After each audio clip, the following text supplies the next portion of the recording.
بسم اللہ الرحمن الرحیم۔ السلام علیکم ورحمۃ اللہ وبرکاتہ۔ بیٹیاں رحمت یا زحمت ہوتی ہیں، کلیجہ چھلی کر دینے والی داستان۔ ایک شخص کے ہاں صرف بیٹیاں تھیں۔ ہر مرتبہ اس کو امید ہوتی کہ اب تو بیٹا پیدا ہوگا، مگر ہر بار بیٹی پیدا ہوتی۔ اسی طرح اس کے ہاں ایک کے بعد دیگرے 6 بیٹیاں ہو گئی۔ اس کی بیوی کے ہاں پھر ولادت متوقع تھی۔ وہ ڈر رہا تھا کہ کہیں پھر لڑکی پیدا نہ ہو جائے۔ شیطان نے اس کو بہکایا، چنانچہ اس نے ارادہ کر لیا کہ اب بھی لڑکی پیدا ہوئی تو وہ اپنی بیوی کو طلاق دے دے گا۔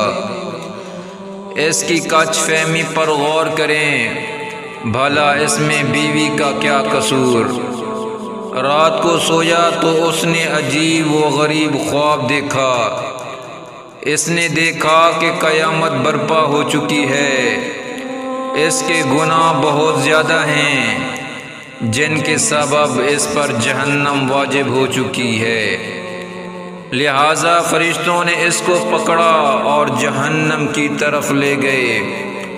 پہلے دروازے پر گئے تو دیکھا کہ اس کی ایک بیٹی وہاں کھڑی تھی، جس نے اسے جہنم میں جانے سے روک دیا۔ فرشتے اسے لے کر دوسرے دروازے پر چلے گئے۔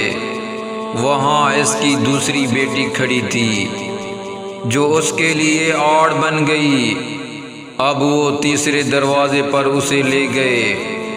وہاں تیسری لڑکی کھڑی تھی، جو رکاوٹ بن گئی۔ اسی طرح فرشتے جس دروازے پر اس کو لے کر جاتے، وہاں اس کی بیٹی کھڑی ہوتی، جو اس کا دفاع کرتی اور جہنم میں جانے سے روک دیتی۔ غرض یہ کہ فرشتے اسے جہنم کے 6 دروازوں پر لے گئے، مگر ہر دروازے پر اس کی کوئی نہ کوئی بیٹی رکاوٹ بنتی چلی گئی۔ اب 7واں دروازہ باقی تھا، جاری ہے۔ فرشتے اس کو لے کر اس دروازے کی طرف چل دیے۔ اس پر گھبراہٹ طاری ہو گئی کہ اس دروازے پر میرے لیے رکاوٹ کون بنے گا۔ اسے معلوم ہو گیا کہ جو نیت اس نے کی تھی غلط تھی۔ وہ شیطان کے بہکاوے میں آ گیا تھا۔ انتہائی پریشانی اور خوف و دہشت کے عالم میں اس کی آنکھ کھل چکی تھی، اور اس نے رب العزت کے حضور اپنے ہاتھوں کو بلند کیا اور دعا کی، اللہم رزقنا صابیہ، اے اللہ مجھے 7ویں بیٹی عطا فرما۔ اس لیے جن لوگوں کو قضا و قدر پر ایمان ہے، انہیں لڑکیوں کی پیدائش پر رنجیدہ خاطر ہونے کی بجائے خوش ہونا چاہیے۔ ایمان کی کمزوری کے سبب جن بد عقیدہ لوگوں کا یہ تصور بن چکا ہے کہ لڑکیوں کی پیدائش کا سبب ان کی بیویاں ہیں، یہ سراسر غلط ہے۔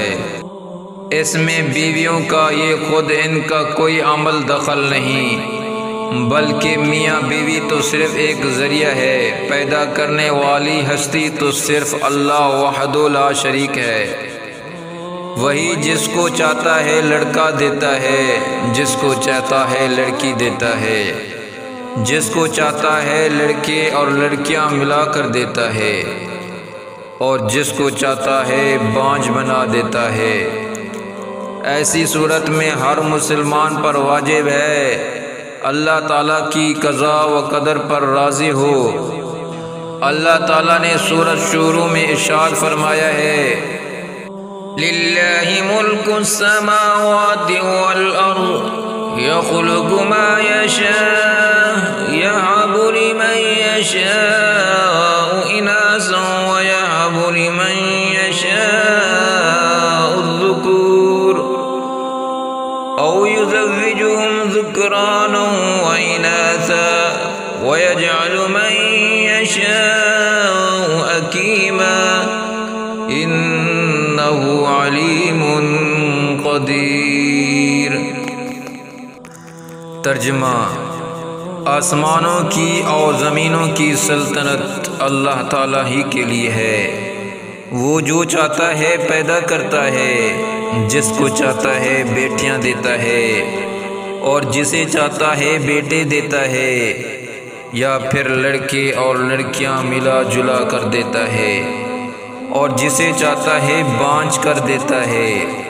وہ بڑے عالم والا اور کامل قدرت والا ہے۔ مزید ایسے ویڈیو حاصل کرنے کے لیے ہمارے یوٹیوب چینل زینت الاسلام کو سبسکرائب کریں اور اس ویڈیو کو زیادہ سے زیادہ شیئر کریں۔ جزاکم اللہ خیرا۔